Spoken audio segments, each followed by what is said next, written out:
মায়ের জোড়াজুড়িতে বিয়ে করতে হলো এক বিধবা মহিলাকে। মহিলা না, মেয়েই বটে।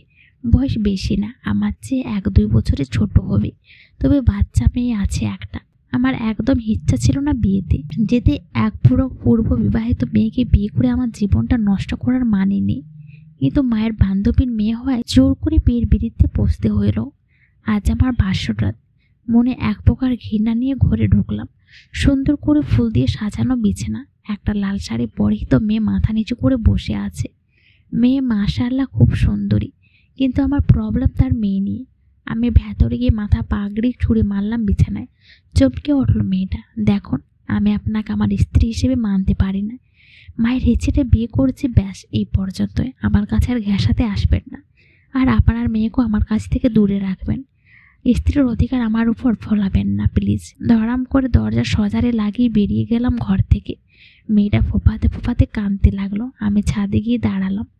আকাশে এত মধুর রূপোর থালার মতো চকচকে চাঁদ থাকা সত্ত্বেও সেটা আমার ভালো লাগছে না। আমার জীবনটা যে বরবাদ হয়ে গেল। শেষে কিনা এক বিধবার সাথে বিয়ে করতে হলো। মায়ের উপর খুব রাগ হচ্ছে। কিছুক্ষণ দাঁড়িয়ে ঠান্ডা বাতাসে মন ফুরফুরে করে আরেক রুমে গিয়ে ঘুমিয়ে পড়লাম। পরদিন সকাল থেকে ইগনোর করতে লাগলাম তাদের। মেয়েটা মাথা নিচু করে কাজের লোকের মতো বাড়ির সব কাজ করে, কিন্তু আমি সারাদিন বাইরেই থাকি। তার 1 বছরের মেয়েটা হাড়ামুড়ি দিতে দিতে আর মুখে অস্পষ্ট কিছু উচ্চারণ করতে করতে সারা বাড়িতে ঘুরে বেড়ায়। বাড়িতে শুধু আমরা 3 জনই থাকি। সারাদিন কাজ শেষ করে যখন বাড়ি ফিরি, তখন দেখি বাচ্চা মেয়েটা হাড়ামুড়ি দিতে দিতে আমার সামনে আসে। আমার দিকে তার মায়াবী চোখ দিয়ে তাকায়। বিরক্ত লাগে আমায় তাকে দেখলে। আমি পাশ কাটিয়ে নিজের রুমে চলে যাই।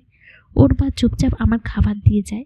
একটা বড় মাথা উঁচু করে তাকায় না। আমিও কিছু না বলে চুপচাপ খেয়ে নিই আর নিজের কাজ নিজেই করে যায়।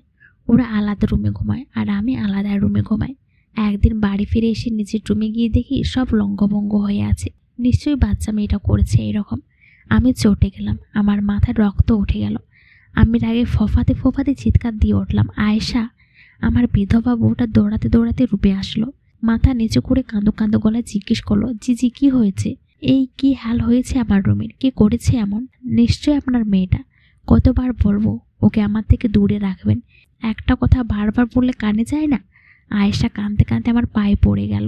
এই কি করছেন? প্লিজ প্লিজ ওকে ক্ষমা করে দিন। অনেক বড় ভুল হয়ে গেছে, আর কোনোদিনও হবে না প্লিজ।